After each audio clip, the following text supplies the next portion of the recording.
Unilever Indonesia terbuka, dengan kode tiker UNVR, tergabung ke dalam sektor barang konsumen primer. Kapitalisasi pasar per tanggal 23 April tahun 2021 ini, mencapai Rp233 triliun. Didirikan pada tanggal 5 Desember 1933, perusahaan ini berganti nama menjadi Unilever Indonesia pada tahun 1980. Unilever mencatatkan sahamnya di Bursa Efek Jakarta dan Surabaya pada tanggal 11 Januari 1982. Jadi, sudah hampir 40 tahun UNVR menjadi perusahaan publik di Indonesia.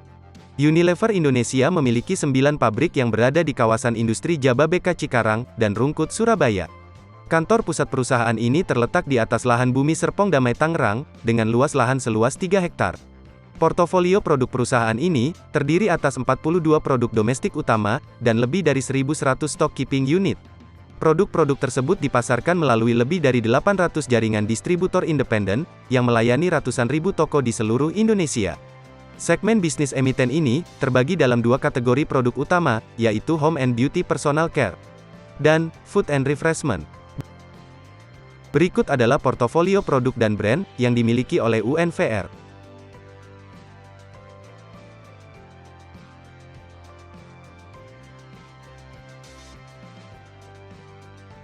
Berikut adalah struktur kepemilikan perusahaan. Dari diagram ini, kita bisa lihat bahwa Unilever NV Plc menjadi beneficial owner dari UNVR. Unilever Indonesia, secara langsung dimiliki oleh Unilever Indonesia Holding BV selaku pemegang saham pengendali, dan sisa sahamnya dimiliki oleh publik. Tipe struktur PT Unilever Indonesia adalah non-piramidal, di mana Unilever Indonesia tidak memiliki perusahaan anak. Secara teoritis, tipe korporasi non-piramidal mengindikasikan bahwa perusahaan tersebut lebih transparan, serta lebih lincah melakukan pengambilan keputusan, ketika dihadapkan dengan berbagai problematika bisnis dan operasional. Tinjauan operasional selama 2020, manajemen mengungkapkan bahwa wabah COVID-19 mengubah dinamika secara signifikan di pasar home care pada tahun 2020. Mereka mencatat adanya peningkatan permintaan akan produk kebersihan, terutama selama kuartal kedua ketika wabah dimulai. Pada saat yang sama, pandemi menyebabkan resesi ekonomi di paruh kedua 2020, yang meningkatkan kebutuhan konsumen akan produk-produk dengan harga yang terjangkau. Permintaan produk kebersihan telah meningkat pesat karena pandemi COVID-19. Dengan portofolio yang ada, Unilever Indonesia berada pada posisi yang tepat untuk membantu memenuhi kebutuhan konsumen yang muncul. Manajemen memastikan bahwa portofolio produk Unilever tersedia untuk melayani semua konsumen dengan harga dan ukuran kemasan yang tepat. Assalamualaikum warahmatullahi wabarakatuh. Halo sobat sebangsa dan setanah air. Saya dari kelompok 5 yang terdiri dari saya sendiri, Muhammad Gaddafi. Selanjutnya Mbak Tia Nurmalasari, dan yang ketiga ialah Mbak Musayana. Sekarang saya akan membahas mengenai model manajemen strategi PT Unilever Indonesia. Saya akan sedikit menjelaskan sejarah berdirinya PT Unilever Indonesia. 2 September 1929, perusahaan konsumer kelas dunia Unilever resmi dibuka. Unilever merupakan gabungan dari perusahaan hasil margarin asal Belanda, Uni, dan produsen sabun yang bernama Lever Brothers. Berkembang pesat dengan produk konsumernya, di tahun 1930-an Unilever langsung menjamah pasar Afrika dan Amerika Selatan serta Indonesia. Pada tahun 1933, pendirian perseroan di Angke, Jakarta dengan nama Lever Z Fabrieken NF. Dan pada tahun 1936, Unilever memperkenalkan sabun Lux di Indonesia. Bukan tanpa aral, di Unilever pun sempat menghadapi periode sulit pada saat terjadi Perang Dunia Kedua di tahun 1940-an, dan terpaksa melebarkan sayapnya ke Inggris dan Amerika Serikat. Namun kesulitan Perang Dunia Kedua justru mempertemukan Unilever dengan merek pasta gigi Pepsodent. Di tahun 1944, Unilever resmi mengakuisisi Pepsodent hingga saat ini. Unilever pun terus bertumbuh secara organis dari dalam dengan merilis sejumlah merek nama. Tahun 1954, merek sampo Sunsilk resmi hadir di Inggris, dan kemudian disusul dengan merek sampo Dove pada tahun 1955.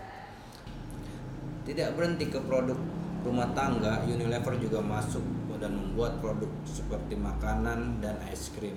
Dan hingga saat ini perkembangan PT Unilever di Indonesia sangat pesat dan terus berkembang. Mari kita kupas apa rahasia di balik kesuksesan PT Unilever tersebut. Menurut saya PT Unilever mempunyai visi dan misi yang sangat bagus dan menarik. Mungkin hal itu yang membuat PT Unilever bertahan dan berkembang hingga saat ini. Visi dari PT Unilever yaitu untuk meraih rasa cinta dan penghargaan dari masyarakat Indonesia dengan menyentuh kehidupan setiap orang Indonesia setiap harinya. Selanjutnya PT Unilever mempunyai misi. Yang pertama yaitu kami bekerja untuk menciptakan masa depan yang lebih baik setiap hari. Yang kedua, kami membantu konsumen merasa nyaman, berpenampilan baik dan lebih menikmati hidup melalui brand dan layanan yang baik bagi mereka dan orang lain. Selanjutnya misi dari PT Unilever adalah kami bekerja untuk menciptakan masa depan yang lebih baik setiap harinya. Yang kedua, kami membantu konsumen merasa nyaman, berpenampilan baik dan lebih menikmati hidup melalui brand dan layanan yang baik bagi mereka dan orang lain. Yang ketiga, kami menginspirasi masyarakat untuk melakukan langkah lebih kecil setiap harinya yang bila digabungkan bisa mewujudkan perubahan besar bagi dunia. Poin terakhir yang keempat adalah kami senantiasa mengembangkan cara baru dalam berbisnis yang memungkinkan kami untuk tumbuh 2 kali lipat seraya mengurangi dampak terhadap lingkungan. Dari visi misi yang tertera dan dibuat oleh PT Unilever ini sudah terlihat bagaimana dia mengapresiasikan kehidupan masyarakat, khususnya masyarakat Indonesia. Dari visi dan misi ini juga PT Unilever sangat sekali memperhatikan lingkungan sekitarnya. PT Unilever memiliki 4 komitmen. Yang pertama ialah semangat kepeloporan, yaitu pioneering spirit. Kami berkomitmen untuk menjalankan semangat kepeloporan. Semangat inilah yang menjadi awal dari keberadaan bisnis kami dan menjadi penggerak kami untuk terus bertumbuh sebagai bisnis. Semangat ini memberi kami gairah untuk menang dan untuk menciptakan masa depan yang lebih baik. Artinya, kami senantiasa siap untuk mengambil risiko secara cerdas. Selanjutnya yang kedua, yaitu memiliki tanggung jawab, yaitu responsibility. Kami memiliki komitmen untuk bertanggung jawab karena kami ingin menjaga konsumen, pelanggan dan karyawan serta lingkungan dan masyarakat di mana kami beroperasi. Kami mengemban tanggung jawab tersebut secara serius dan senantiasa melaksanakan apa yang kami katakan. Selanjutnya yang ketiga yaitu integritas, integrity. Kami berkomitmen terhadap integritas karena integritas memandu kami melakukan tindakan yang benar untuk keberhasilan jangka panjang perseroan. Oleh karena itu, kami tidak pernah mengenal kompromi. Nilai ini menentukan bagaimana kami berperilaku kapanpun, dimanapun kami berada. Selanjutnya yang keempat yaitu saling menghormati, respect. Kami berkomitmen untuk saling menghormati karena kami percaya bahwa setiap orang harus diperlakukan secara bermartabat, jujur dan adil. Kami menghargai keberagaman dan kami menghormati sesama untuk jati diri serta kontribusi mereka. PT Unilever memiliki sasaran jangka panjang, yaitu PT Unilever memiliki standar perilaku yang tinggi pada perusahaan dalam bekerja sama dengan semua orang. Masyarakat dapat tersentuh dan produk yang diciptakan dapat berdampak di lingkungan sekitar. Demikian sedikit penjelasan dari saya mengenai PT Unilever dan selanjutnya akan dijelaskan oleh rekan saya yaitu Mbak Tia Nurmalasari. Terima kasih. Selanjutnya saya akan membahas strength atau kekuatan dari PT Unilever. PT Unilever terdiri dari 149.000 karyawan di seluruh dunia, 54 negara di mana Unilever menjadi perusahaan FMCG pilihan nomor 1. 50% kesetaraan gender di semua manajemen Unilever, 93% dari para pemimpin Unilever merupakan penduduk lokal. Selain itu, untuk Unilever Indonesia sendiri, sudah berdiri sejak 88 tahun membangun bisnis berkelanjutan di Indonesia, 50% perempuan dalam jajaran direksi PT Unilever Indonesia, 40 lebih merek yang dekat dengan keseharian masyarakat Indonesia, dan 12 kategori industri FMCG, Unilever Indonesia menjadi pemimpin pasar.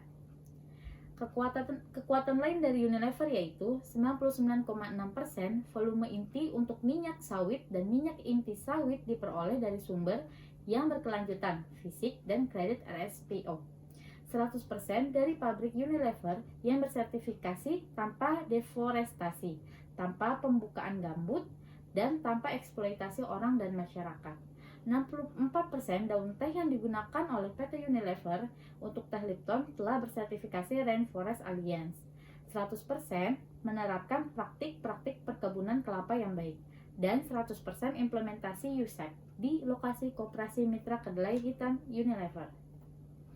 Untuk kelemahan dari Unilever sendiri, yaitu di tahun 2020 merupakan ujian bagi jajaran direksi.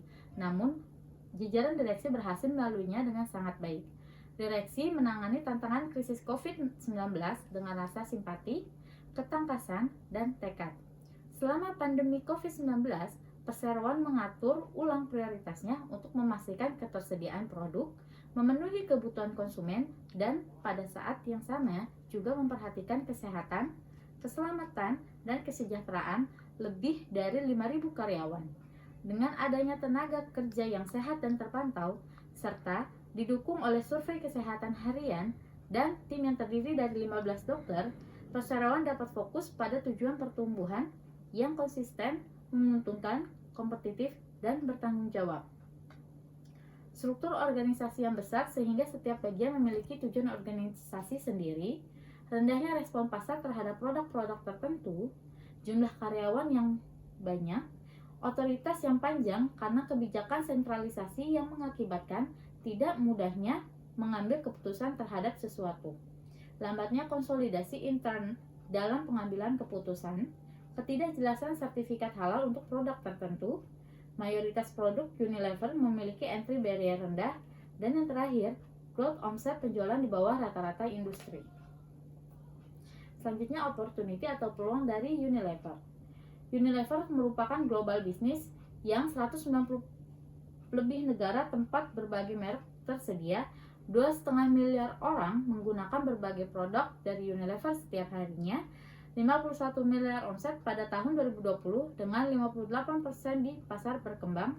25 juta pengecer membentuk jaringan global Unilever. Unilever menggunakan skala untuk kebaikan.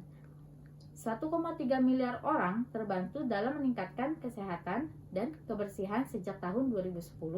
100% listrik terbarukan di seluruh dunia, 67% bahan baku pertanian yang dipasak secara berkelanjutan, menjadikan kehidupan berkelanjutan menjadi hal yang lumrah untuk dimiliki. Triknya, kinerja operasional tahun 2020, Unilever Indonesia sekali lagi mengungguli kinerja pasar pada tahun 2020, tahun di mana pandemi COVID-19 membalikkan semua ekspektasi dengan cepat, di mana prioritas perseroan bergeser untuk mendukung konsumen, karyawan, dan masyarakat Indonesia sebaik mungkin. Pandemi COVID-19 telah menjadi tantangan bagi banyak orang dan berbagai sektor usaha. Dewan Komisaris merasa bangga dengan seluruh insan perseroan di seluruh tingkatan yang bekerja sama untuk memastikan perseroan bersama dengan tanah air ini berhasil bangkit menjadi lebih kuat dari COVID-19. Unilever Indonesia sendiri seperti industri lainnya mengawali tahun 2020 dengan rasa optimis. Kasus COVID-19 pertama yang dikonfirmasi muncul di Indonesia pada bulan Maret 2020, segera diikuti oleh upaya kesehatan masyarakat dan pembatasan sosial berskala besar atau PSBB. Langkah-langkah ini sangat diperlukan, namun menyebabkan penurunan konsumsi dan investasi, peningkatan pengangguran, penurunan pendapatan, dan resesi pertama yang dialami Indonesia sejak krisis keuangan Asia di tahun 1997 dan 1998. Profitability. Laba bersih perusahaan dilaporkan turun 15,85% sebesar 3,5 triliun pada kuartal kedua di tahun 2021, seiring dengan lesunya penjualan. Hal untuk dicermati investor, harga komoditas juga diprediksi akan terus menekan margin kotor perusahaan. Daya beli, masih adanya kekhawatiran atas pembatasan sosial diproyeksikan dapat mengganggu aktivitas ekonomi masyarakat, sehingga membuat daya beli minim dan berimbas pada produk-produk Unilever. Kami khawatir jika pemberlakuan pembatasan sosial yang lebih ketat dilakukan pada kuartal ketiga di tahun 2021 dapat mengganggu ekonomi, mengurangi daya beli, dan memberi tantangan bagi Unilever. Selanjutnya akan dibahas oleh Mbak Museyana. Terima kasih kepada Pak Kadafi dan Ibu Tia atas kesempatannya. Selanjutnya kita akan membahas beberapa strategi yang akan digunakan, yaitu mengembangkan portofolio yang berpotensi mendorong pertumbuhan yang tinggi. Misalnya, Unilever berfokus pada kebersihan, perawatan tubuh, produk kecantikan premium, makanan yang berbasis nabati dan nutrisi yang bermanfaat seperti vitamin, mineral, dan suplemen. Beradaptasi dengan perubahan masyarakat dan seleranya terhadap makanan. Yang kedua adalah brand terdepan yang menjadi sumber kebaikan. Sedangkan yang ketiga, mengembangkan bisnis di pasar Amerika, India, Cina, dan market utama lainnya. Yang keempat adalah memimpin dalam kanal penjualan masa depan. Serta yang terakhir adalah membangun organisasi yang berpegang pada tujuan mulia serta mampu bersaing di masa depan. Misalnya, Unilever fokus untuk mengembangkan kapabilitas yang tangkas, melakukan transformasi digital, serta mengembangkan karyawan Unilever dengan membekali pengetahuan secara terus-menerus yang bisa diaplikasikan secara jangka panjang. Adapun membangun budaya kerja yang ingin terus menjadi berkelanjutan. Strategi operasionalnya misalnya ada Unilever juga mengakselerasi inovasi produk serta memperkuat kehadiran produk-produk tersebut di berbagai platform yang digunakan masyarakat. Sedangkan ada juga dalam digital transformation-nya, yaitu pihaknya saat ini bertransaksi dengan pelanggan menggunakan aplikasi Sahabat Warung. Dan Unilever berfokus pada kebersihan, perawatan tubuh, produk kecantikan premium, makanan yang berbasis nabati, dan nutrisi yang bermanfaat seperti vitamin, mineral, dan suplemen yang sudah tadi saya jelaskan di pertama. Nah, selanjutnya itu ada evaluasinya. Evaluasinya sendiri yaitu tak hanya berbicara soal operasional bisnis, tapi juga keselamatan dan kesehatan karyawan juga menjadi perhatian untuk tetap bisa menjalankan operasional dan memenuhi permintaan pasar. Belum lagi aksi CSR dan aktivitas yang tetap dijalankan, bahkan ditingkatkan melalui kanal digital, sehingga kegiatan pemasaran tidak berhenti meskipun dibatasi oleh pandemi. Serta perusahaan perlu melakukan penyesuaian rencana bisnis dengan keadaan yang dihadapi oleh perusahaan agar perusahaan dapat terus beroperasi. Jadi kesimpulannya adalah kebijakan strategi perseroan tersebut berkembang selama krisis COVID-19 berkat pengalamannya selama 87 tahun di Indonesia. Dikarenakan kedekatannya dengan pasar, perseroan dapat mengikuti tren dengan cepat dan menjadikannya sebagai peluang. Seiring dengan krisis yang melanda, perseroan berhasil menyesuaikan rencana awal tahun berdasarkan perubahan perilaku pelanggan dan konsumen dengan meningkatkan permintaan akan produk-produk kesehatan dan kebersihan serta produk konsumsi di rumah. Satu hal yang tidak kalah pentingnya dari daya tahan Unilever Indonesia di tahun 2020 adalah kesiapannya untuk digitalisasi. Direksi berhasil mengubah tantangan tahun 2020 menjadi peluang. Tingkat keterlibatan dan kepuasan karyawan berada pada titik tertinggi sepanjang masa, sebagaimana kami dapat mempertahankannya di titik tersebut. Selain itu, Unilever juga tetap memperoleh pengakuan yang positif dari pihak eksternal, di mana selama 7 tahun berturut-turut Unilever dinobatkan oleh Universum sebagai perusahaan pilihan nomor 1 di Indonesia sejak tahun 2013. Tumbuh di pasar yang sedang menurun memanglah tidak mudah, tapi Unilever Indonesia berhasil mencapai hal tersebut. Penjualan berhasil dari home and personal care tumbuh lebih dari 0,4%, sedangkan food and refreshment tumbuh kurang dari 0,6%. Perseroan dapat meningkatkan bangsa pasarnya berkat portofolio solid yang terdiri dari merek-merek terpercaya bertujuan mulia dan jaringan distribusi yang kuat menghubungkan 16.000 pulau di seluruh Indonesia.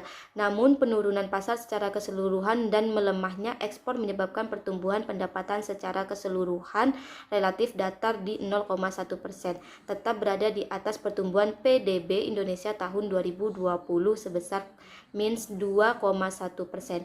Direksi dengan cakap mengatasi tantangan tahun 2020, termasuk perubahan signifikan dalam hal channel di mana pelanggan dan konsumen kami melakukan pembelian dan dalam hal jenis produk yang diminta. Beberapa tim khusus dibentuk untuk memutuskan inovasi yang sesuai dan meluncurkannya dengan cepat. Salah satu inovasi yang berhasil dilakukan adalah Unilever Home Delivery yang menjadi populer ketika interaksi orang-orang secara langsung menjadi terbatas seusai dengan protokol kesehatan. Aspek lain dari program digitalisasi kami juga melonjak. Pada dasarnya, transformasi digital yang biasanya memakan waktu 5 tahun bisa dicapai hanya dalam waktu 1 tahun. Penggunaan Sahabat Warung, aplikasi yang diluncurkan pada tahun 2019 agar toko-toko kecil di Indonesia dapat memesan barang secara online meningkat tajam. Juga meningkat 2 kali lipat pada tahun 2020.